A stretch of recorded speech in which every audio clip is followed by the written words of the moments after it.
Reckon that's what we've been waiting for. And right on schedule.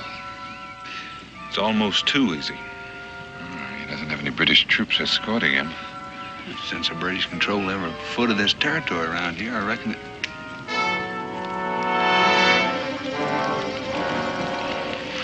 Shawnee? Yeah. Well, that's something we didn't count on. We are the British.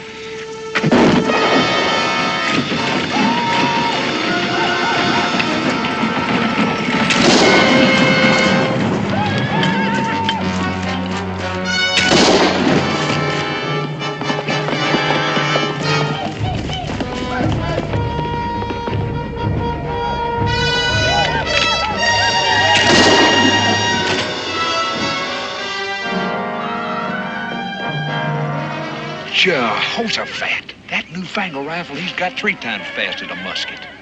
And there are 200 more of them in that wagon. The Shawnees must think they've tangled with a magician.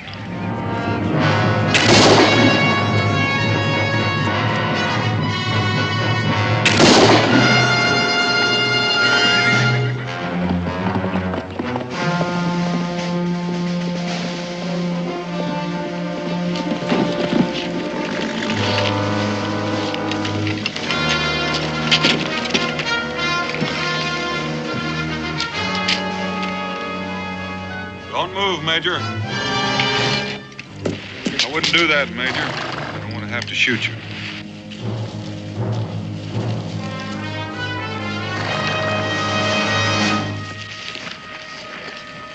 Don't be alarmed, Major Richardson. I'm not a Shawnee. You know my name? Major John Richardson, soldier, inventor, just arrived from London.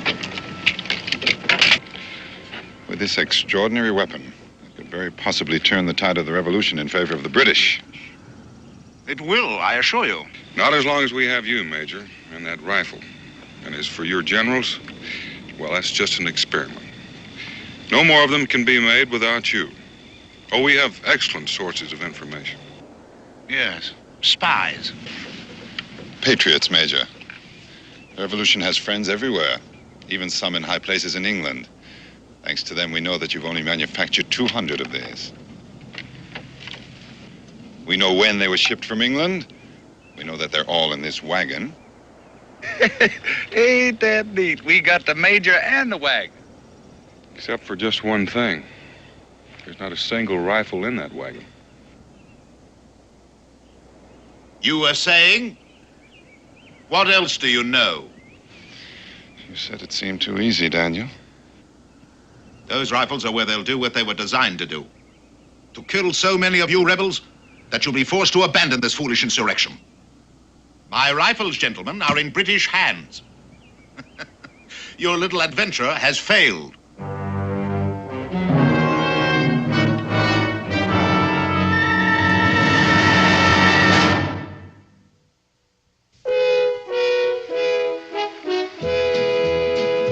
Daniel Boone, what a doer, what a dream comer, truer was he.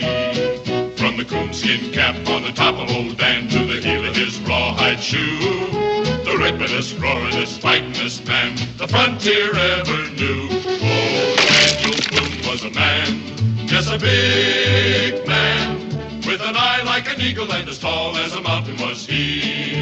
Oh, Daniel Boone was a man, yes, a big man, and he fought for America to make all Americans free. Daniel Boone was a doer, what a dream comer, truer was he. Daniel Boone, Daniel Boone.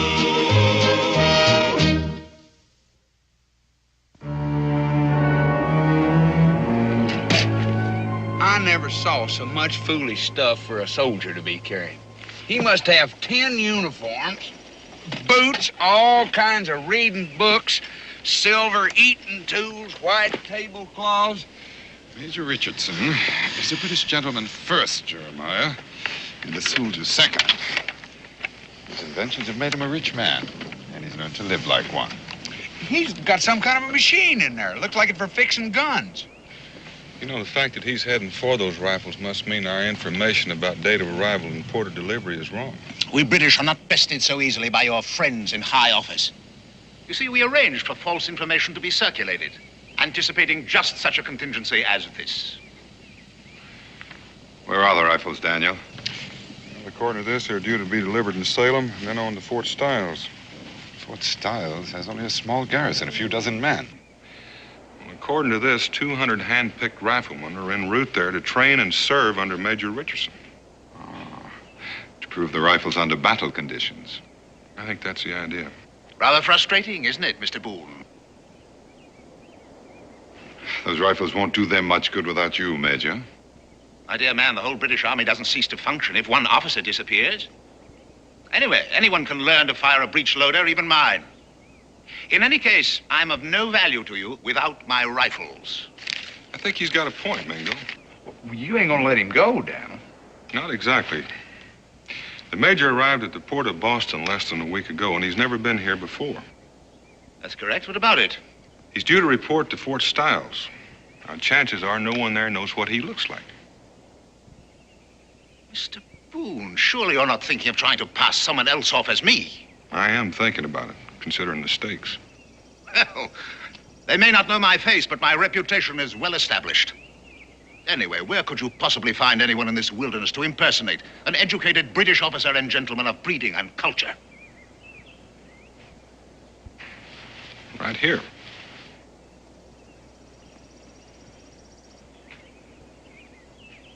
This savage? Well, this savage, Major, is a graduate of Oxford. And as for your reputation, you may have difficulty living up to it once Mingo is impersonated you. Now, let's get out of this opening. We've got some work to do.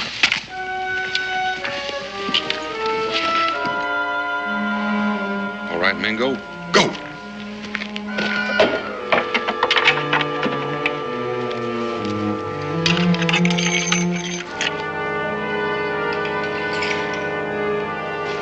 You don't actually believe he can learn in a matter of hours the skills of a lifetime, do you? I think he can learn well enough, Major, to fool anybody but you, and since you won't be there to call him on.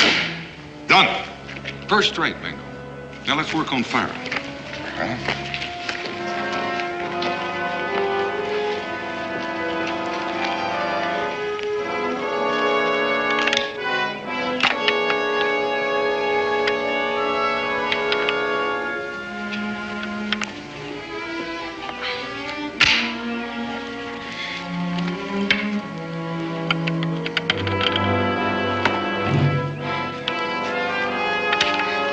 Anytime you're ready, Daniel. Fire.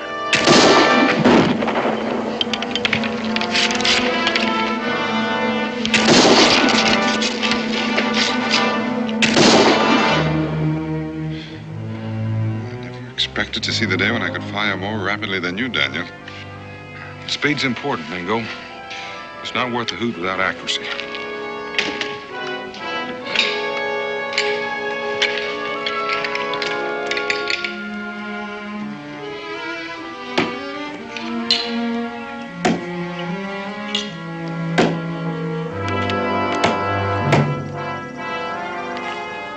Fire at the same speed.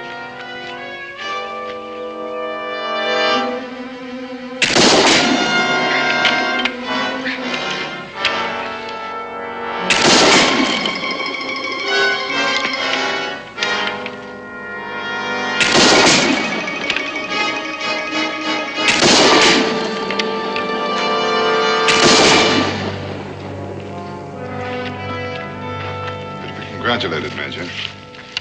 Truly magnificent weapon. Yes, sir, Major. Your rifle in the hands of 200 Kentuckians, well, they'd be the equal of 1,000 of the Crown's finest. Well, you're getting a little ahead of yourself, Mr. Boone. Even if he is accepted as me, how do you plan to get those rifles out of Fort Stiles? Well, that's a good question. I wish I had the answer.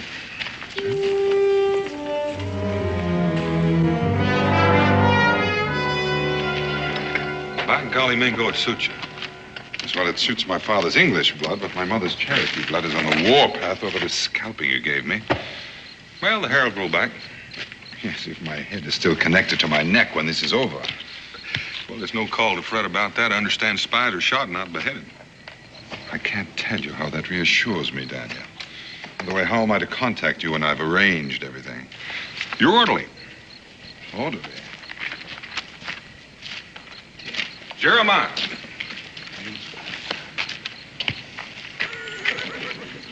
Well, you reckon I'll pass for an Englishman? You will if there's a place in England called Kentucky. Huh? From now on, you're going to develop a sudden case of sore throat. Sore throat? The minute he enters that fort, he's going to go mute. Is he trying to tell me I talk funny? Oh, he meant no offense, Jeremiah. It's just that you speak a little peculiarly for a British red coat. Daniel, do you intend to remain camped here? Mm-hmm. Aren't we a bit close to Fort Stiles? I know that. But it shouldn't take you too long to figure a way to get those rifles out. The major's wagon should come in handy. You can get word to me by Jeremiah, hopefully by morning. There's liable to be redcoats swarming all over this place come daylight, and there may even be patrols through the night. Major, I'm going to have to ask you to change your uniform. I will not, sir. Well, either you take those clothes off or Mingo and I are going to help you. Jeremiah's clothes should fit you just fine. Those filthy buckskins? Impossible. Well, now, Major, a bound and gagged prisoner in buckskin would look a lot more natural to a British patrol than a trussed-up gentleman shivering in his drawers.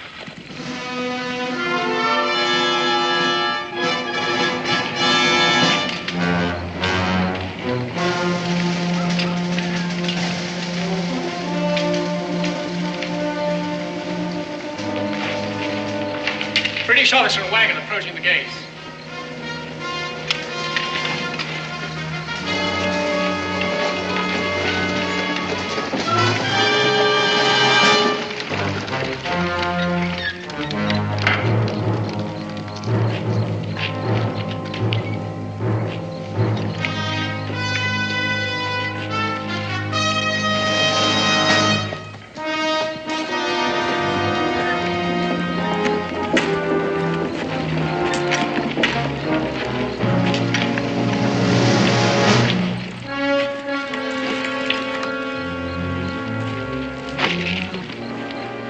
You must be Major Richardson.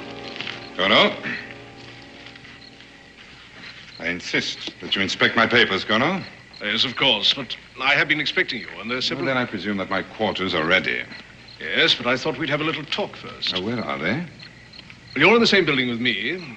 Our offices, dining room, and so on are in headquarters building. Yes. Well, that should be satisfactory. Quarter my horse, won't you, please? Take my personal effects to my quarters. Now, if you please, Colonel, I should like to inspect my shipment of rifles. Where are you keeping them? Well, that's what I've been trying to tell you. I received notification early this morning that there was a storm at sea. The ship has been delayed. It's not expected to dock in Salem until late tomorrow. Yes, well, that is a disappointment, isn't it? Then I assume that you have provided a suitable place to store the rifles when they do arrive. Oh, yes, I've made room in the arsenal. They'll be quite safe there, locked up tight.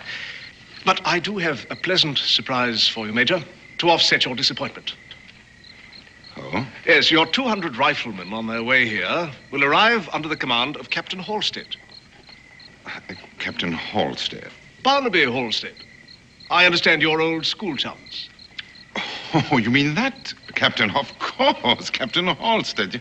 Yes, well, delightful. Come along.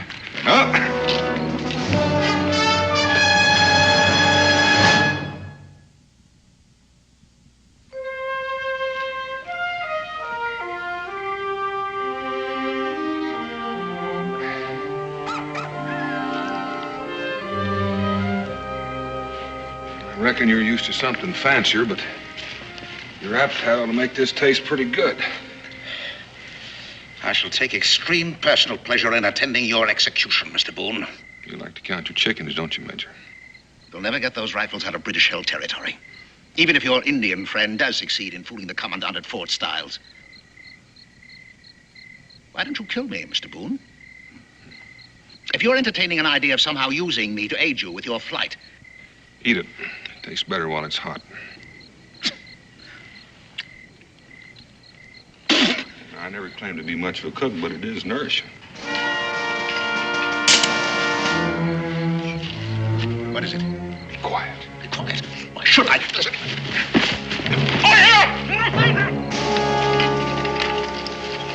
You hear something? That I did. Like someone shouting for help. Seemed to come from that direction. Right. Over here, British officer! This way.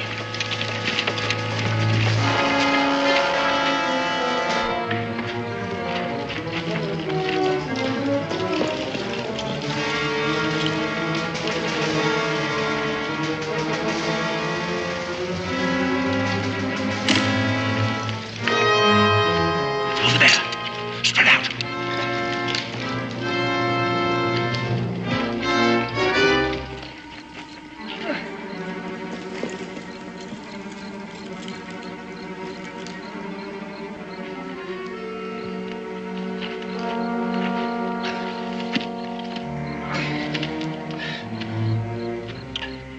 Corporal, I was never so glad to see a British uniform in all my life. That's so.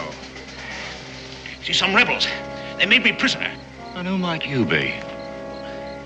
Oh, the clothes. I'm Major Richardson, Corporal. Major John Richardson. Some rebels captured me. But if you'll be good enough to untie me... Yeah, I'll untie your legs, all right. So you can march at the point of my musket. You're making a terrible mistake, Corporal. Well, one of us surely is, mister. Major John Richardson arrived at Fort Stiles an hour ago. Fool, that man is an impostor. Well, that's for the colonel to decide, not me. Now march, mister.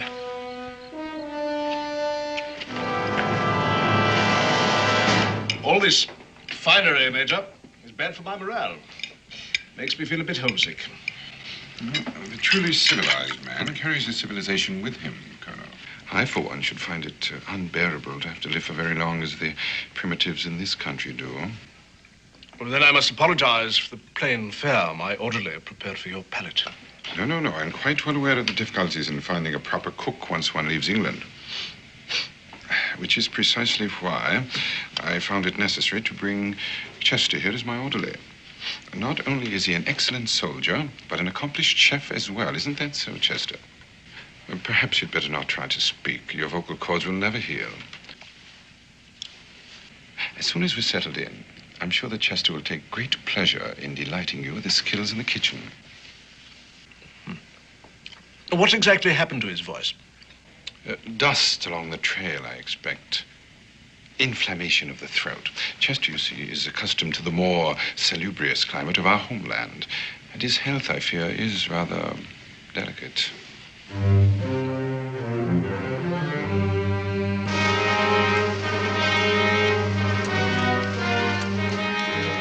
Corporal Watkins and patrol.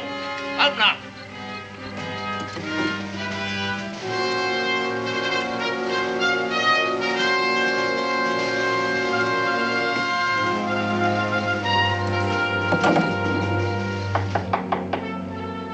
Come in. Oh, sir, there's something that requires your attention. Yes, what is it, Corporal? Well, it's urgent, sir. Well, speak up, man. Well, I don't think you'd want to bother Major Richardson, sir. Well, I'm sure it can wait till I finish my coffee. Well, I suppose it can, sir, but I thought you might like to attend to it now. I mean, just in case there's something to it. Not that I think there is. All right, Corporal, all right. Anything to stop your babbling. Excuse me, Major. This will only take a moment, I'm sure. What do you suppose that was all about? I don't know. But why do you keep telling him I'm such a good cook? I was playing a part, Jeremiah. Overplaying your hand is more like it. The way you talk to him, he's a colonel, you're a major. You've seen the major. You know his reputation. He'd be arrogant before the king. Maybe, but if I do any cooking for him, you're going to have a sick colonel on your hands. That might not be such a bad idea. Look, we've got to get word to Daniel. Tell him that the rifles won't be arriving until late tomorrow and that a friend of the major's is due here. I can't just walk out of this fort. No, I guess you can't. But you are supposed to be a master chef, and a master chef uses rare herbs and spices that grow in the woods. I wouldn't know an herb if I fell on one. Well, most people wouldn't. Well, you can't speak, so I'll give you a note to show the guard at the gate. After you've talked to Daniel, pick some weeds to take back with you. You people are ingenious. You know, your story is so ridiculous, I'm almost inclined to give it some credence. Well, why do you suppose I was tied up? And why did I shout for help? Well, certainly the corporal told you you'll that... have to do better than that. Anyone can tie a rope around his legs and shout for help. The corporal surely told you there was another man there, the one they followed. Yes, and lost. Your accomplice in trying to convince us of this nonsensical story. For what reason? Well, probably to get your hands on those rifles, I expect. The rifles? Yes, the rifles. That impostor brought one with him, didn't he? Well, look, I can describe it to you. Yes, prove to you that I know it as only the inventor could. Major Richardson has already done that. Major Richardson? I know you people have friends in London, and I'm sure they've given you all sorts of information about Major Richardson and his rifle. There's one thing they can't help you with. Major Richardson is a born and bred Englishman. There's no doubt about that. You fool! He's an Indian! Oh, you are amusing. You mean he's one of those savages? Yes, yes. He's an Indian. He just happens to have graduated from Oxford. It gets better and better. Wait a minute. Wait a minute. His orderly. He told you the man had a sore throat, didn't he? Well, that's because he's a Kentuckian. Yes, one word out of his mouth and you'd know something was wrong. Well, you'll have a chance to prove who you are, or aren't. How? In the next day or so, an officer will be arriving here, a man who's known John Richardson all his life. What officer? A Captain Halstead. Barnaby Halstead? Perfect. Well, your friends have done a complete job, haven't they? That will settle this, won't it? And I'm afraid, Colonel, that when it does, I shall be forced to send a report on this entire matter to London. It's one thing to be cautious, but it's something else altogether to be an out-and-out simpleton. Take this man to the detention cell, keep a close guard on him. Corporal. Sir?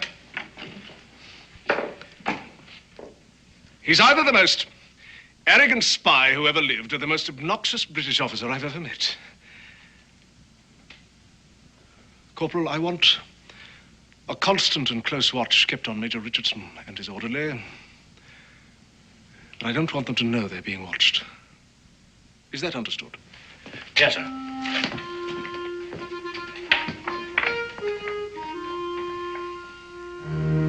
Well, it appears to me that the longer we keep up this play acting, the more apt we are to stick our foot in their mouth. Now, if them rifles don't get here pretty soon.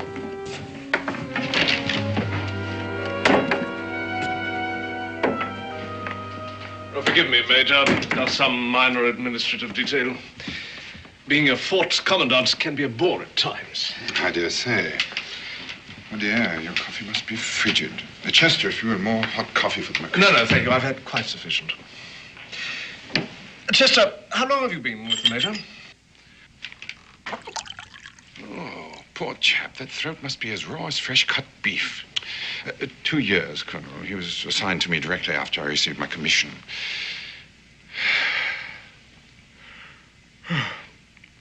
And now, if you'll forgive me, Colonel, I am a bit tired after a long ride, and I do want to be fresh in the morning. There's much work to be done. You'll excuse me. You can tend the table later, Chester. I'll need you to help me in unpacking. Good night, Colonel. Good night.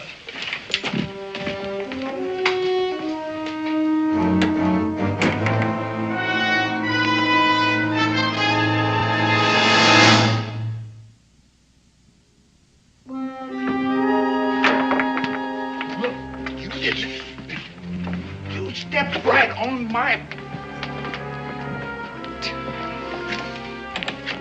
You know you pretty nigh broke my toe. You were going to answer the Colonel, weren't you? Why, he's sneaky. That's because he's beginning to suspect we're not all we're pretending to be. I don't know why, but we're going to have to be doubly careful from now on. I should pass you through the gate.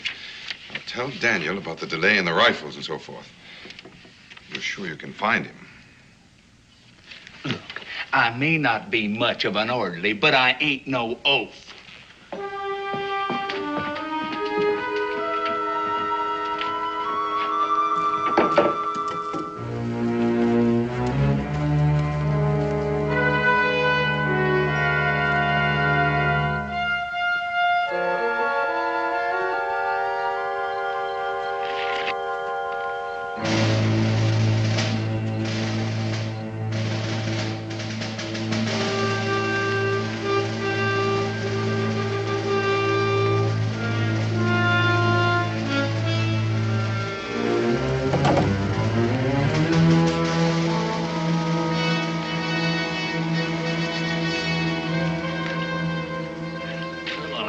On the wall if we lose him. Tracking by moonlight's well now impossible without cat's eyes.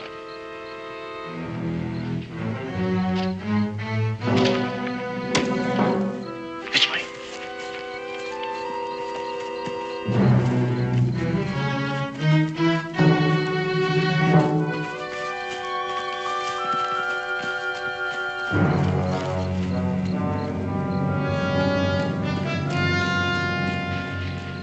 The colonel didn't say anything to Mingo about Richardson. And the fact that he's got them redcoats on me. Oh, he's got his wind up all right. Are you sure you got them off my trail? If those rifles weren't so fired important, I'd say you and Mingo ought to get out of there right away any way you can. You know something? I think Mingo's enjoying that play acting so much, he wouldn't leave unless you drug him out of there. Dan, have you got a way figured to get them rifles out of there once they get them in there? No. You say those rifles are due to arrive tomorrow afternoon? But that's what the colonel said. And the major's friend, Captain Halstead? That's tomorrow night or the next day. We still have some time left. If everything goes according to schedule. And so far, it ain't. We've got to prove to the colonel that Mingo is Richardson beyond a doubt. That's impossible, ain't it? I'm beginning to think so. Look, you better get on back and don't come out again. We can't afford to make that colonel any more suspicious than he is. Almost forgot.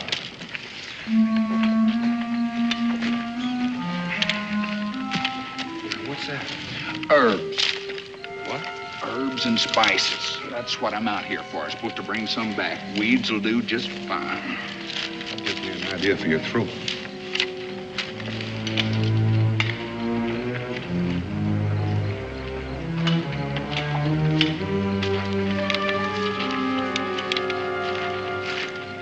Them herbs? No, it's more like red pepper. Chew it and swallow it. Makes your throat red and inflamed. Oh. Look, Dan, if I don't come out of that fort... Don't come out. Unless there's an emergency or unless the rifles have arrived. By the way, you might let the redcoats pick up your trail and follow you, and that way you'll seem perfectly innocent. You know what? I gotta hand it to you. You think of everything.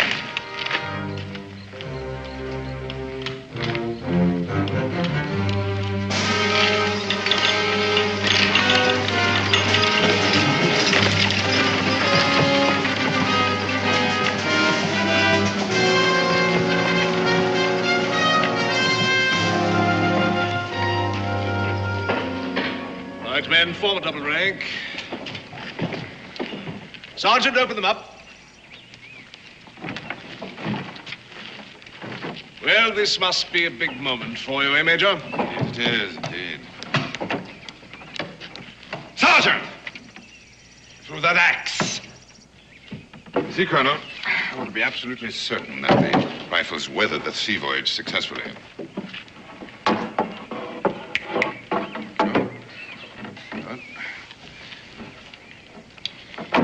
There, Colonel. This is the weapon that's going to bring a quick end to the fighting. Yes, I believe it might. If it's all you say it is. Oh, it is. It is indeed, and more, I assure you.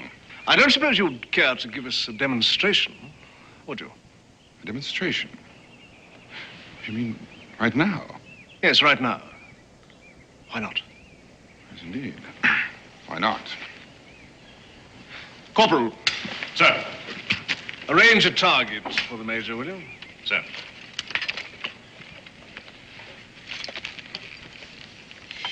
How do you want me to fire the rifle, Colonel? Standing, kneeling, prone, or on the move? On the move? Yes, you see, that's one of the distinct advantages of the Richardson rifle. Well, the choice is yours. Yeah, very well, Colonel.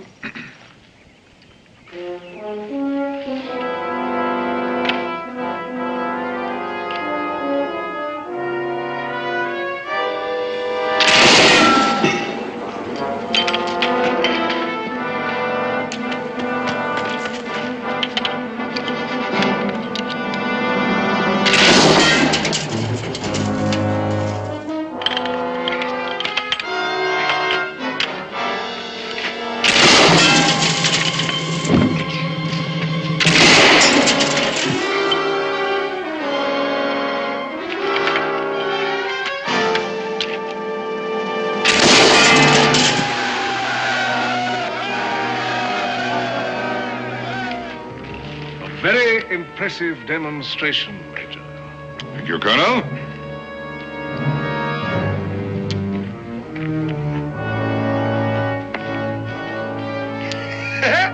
That colonel was so cocksure that he was walking you right into a trap with that rifle, and all the time you was planning to walk him right into his own trap. Oh, it warms the cockles, Mingo. I do say. Well, the important thing is he's just about convinced that I really am Major Richardson. That should give us a little more freedom to work something out. Or if nothing else happens to arouse his suspicions, we might be able to...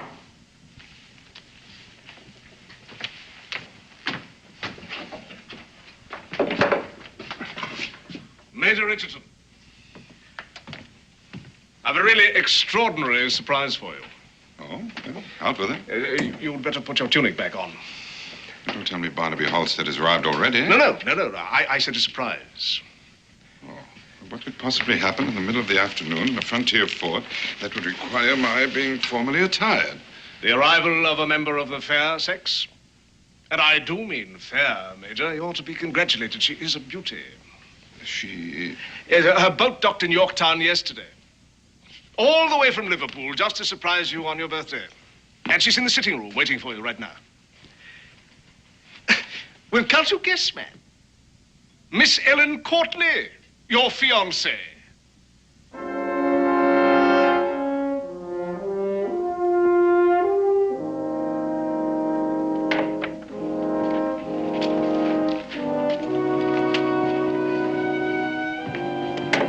Miss Courtney?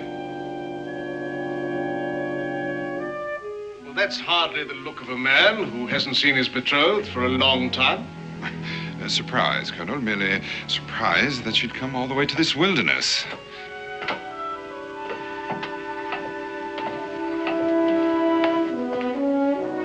John, darling, how wonderful to see you.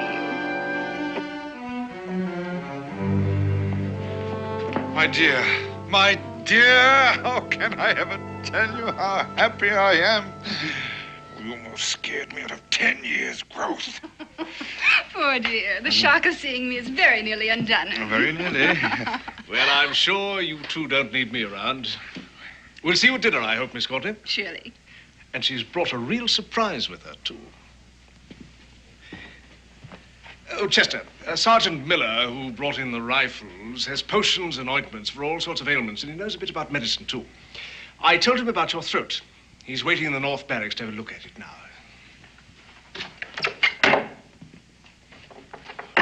Rebecca Boone, what in the name of heaven are you doing here? Well, convincing the colonel that you're Major Richardson, for one thing. You did a fair job of that, but don't you know the British shoot spies? Oh, I don't think the British would execute a woman. But I don't think they'd hesitate to shoot you and Jeremiah. Yes, and if that Sergeant Miller knows anything at all about medicine, we're right back where we started. Oh, no. Dan will solve that.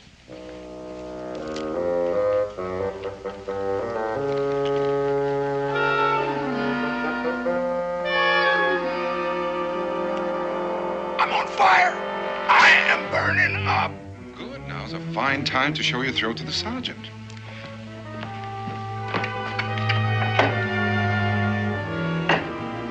Mingo, Dan says it's going to be impossible to get those rifles out of here. Yes, with that Captain Halstead and 200 British soldiers due here any moment, he's probably right. But he does have a plan for the rifles and the Major. Speaking of Daniel... The surprise the colonel mentioned. Come, my darling.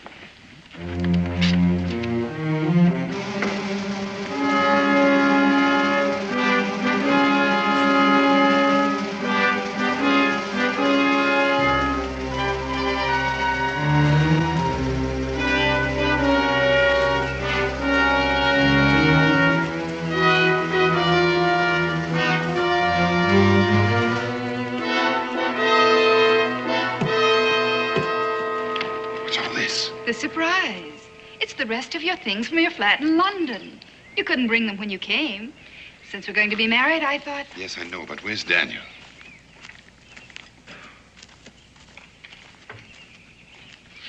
You mean... It's a bit cramped, but he'll be coming out after dark. You said he agrees we can't get the rifles out. What is all this? Well, he doesn't want the British to have them either. And as long as they have Major Richardson, they can manufacture more. Yes, but what are we supposed to do?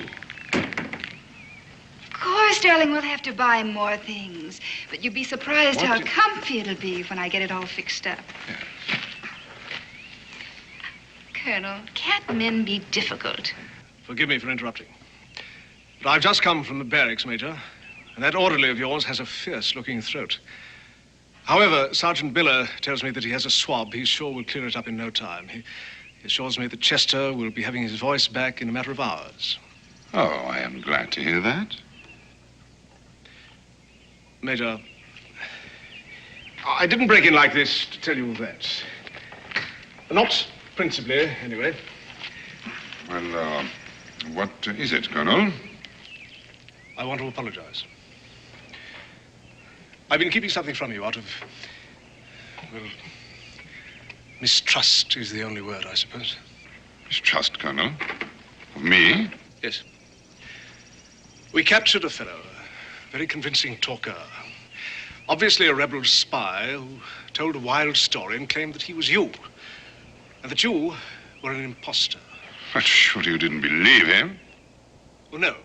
At least not at first. But he knew so much about you, about your rifle. He even knew Captain Halstead's first name.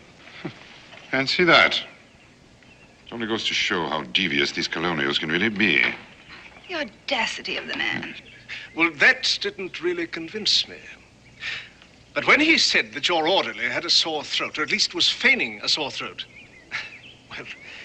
I see, of course. He was spying on us on the trail. You're perfectly right, Colonel. We must all be vigilant, constantly. You're very generous, Major. Not at all.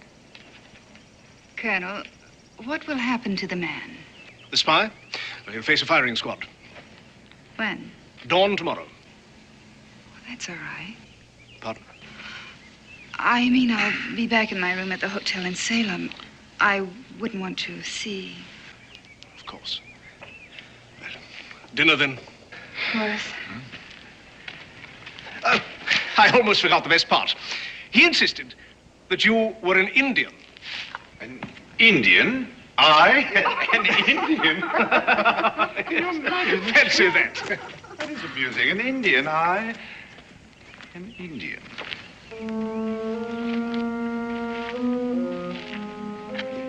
Daniel, you missed your calling. You were born to have been a master spy.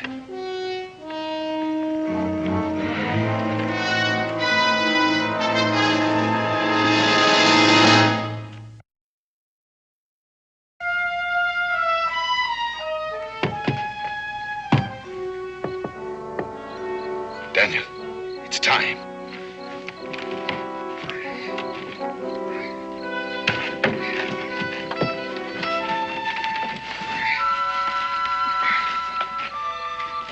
Will this fuse burn long enough? About a minute and a half. I've tested two of them. Where's Becky? Inside. I'll need about 10 minutes and then get him out of here. Right.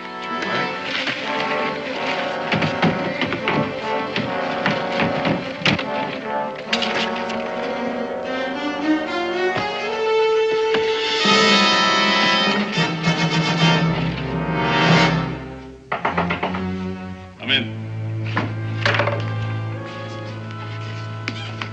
Forgive me for disturbing you, Colonel. Oh, not at all, Major, not at all. Do come in. Since he's to be executed in the morning, I should like to question that fellow who claims to be me.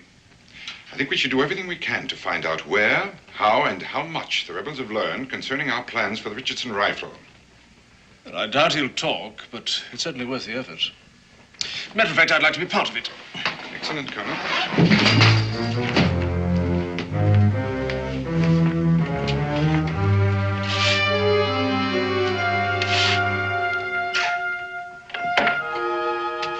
Miss Courtney, I didn't realize you were still here. John will drive me to my hotel in Salem shortly. Don't you think it would be better if Miss Courtney were not here when we question? You're probably right, Colonel. You'd best wait upstairs, my dear. This may prove to be somewhat unpleasant. Come in.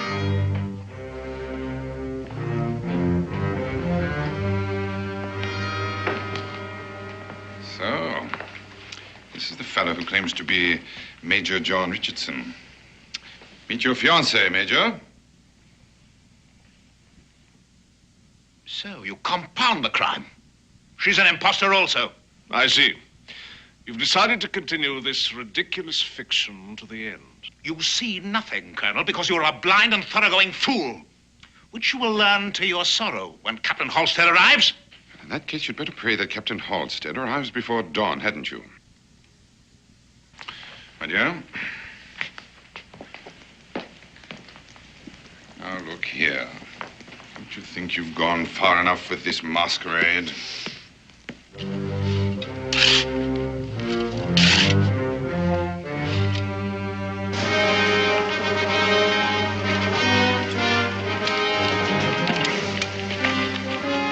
I'm Captain Halstead, Corporal. Yes, sir. The Colonel's expecting you, but the troops, sir, we thought you were coming with them. Bivouacked half a mile down the road. Well, I'll tell the Colonel you're here, sir. Don't you see how pointless this is?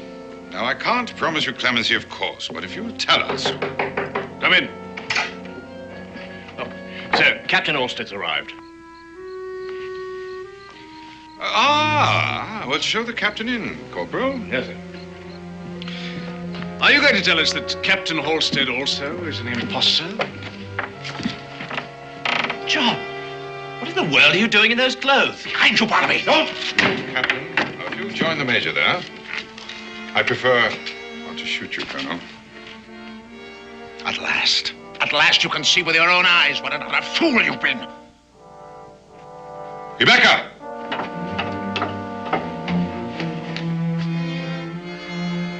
See that Major Richardson doesn't move while we take care of them. You must think you're pretty clever. You're not clever enough to get out of here alive. We'll do the best we can, Colonel, I assure you. Now, if you'll turn that chair around. Sit down and put your hands behind your back.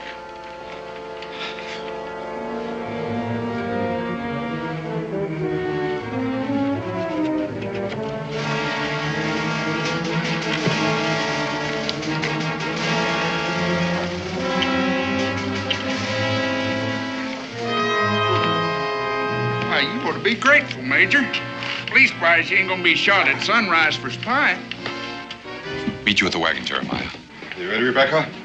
Yes. Remember, casually now.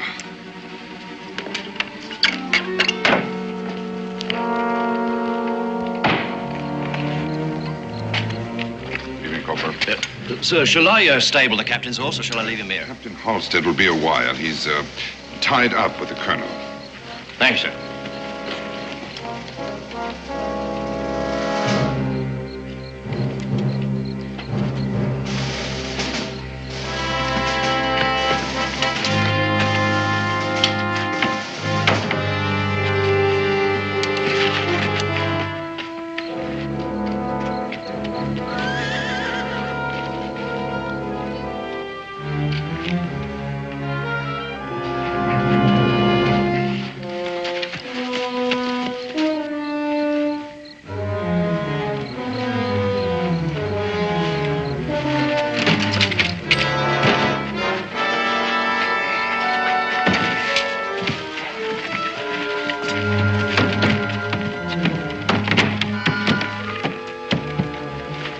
Daniel, we're ready.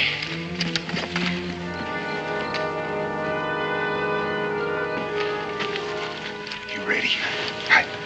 You say that fuse will burn for a minute and a half. You sure it'll blow up all those rifles in there? When that gunpowder goes, those that are not blown up will be burned to cinders.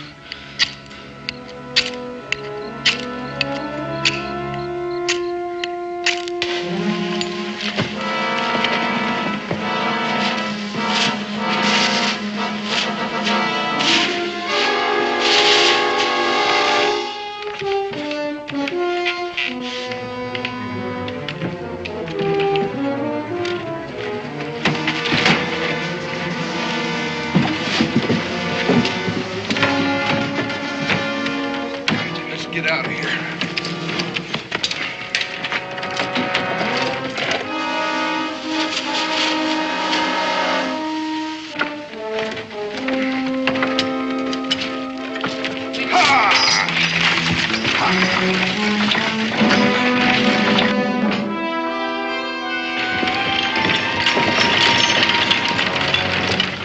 Nice night for a ride, sir. Yes, isn't it, Corporal? Will you be coming back from Salem tonight, sir? As a matter of fact, we won't. We are in a hurry, Corporal.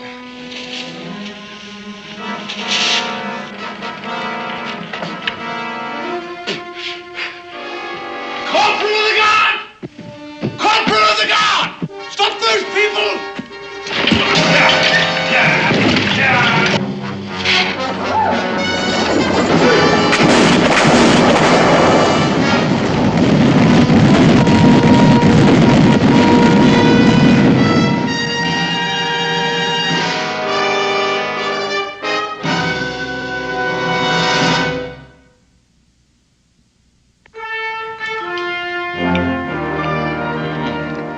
Mighty good. Thank you, sir. Coffee? Mingo? No, thank you, Rebecca. I think I like your hair short. But perhaps I could shape it a little more. You do, and my mother will come down from the happy hunting ground and haunt you. Coffee, Jeremiah? Careful, it's hot. No chance of getting that Major Richard to make some of them rifles for us, is there, Dan? He's a stubborn man. And a proud one. He's refused money, freedom, and a commission in the Continental Army. Can't help but admire him, in fact. Well, one thing for sure, them rifles ain't gonna do nobody any good in this fight. Or any harm, either.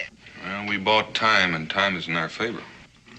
Rebecca Boone, you're an amazing woman. Wife, mother, spy. Most important thing, cook. That's what she does the best. Well, now, I'm not so sure that Rebecca will regard that as a compliment just now, Jeremiah. Well, for one thing, we never would have escaped alive from that fort without her. Never mind destroying the rifles. That makes her a heroine of the revolution. A little more exciting than being a frontier woman. And for another thing, I think she rather enjoyed playing the part of a British lady. Is that a fact, Becky? Well, I surely did hate giving those lovely clothes back to Mrs. Devery. Speaking of clothes, I lost a perfectly good set of buckskins to that Major Richardson. Well, now, don't you worry about Jeremiah. We'll shoot you another set. And Becky will stitch them up for you, won't you, Becky? Back to the frontier. More pie, Jeremiah? Don't mind if I do.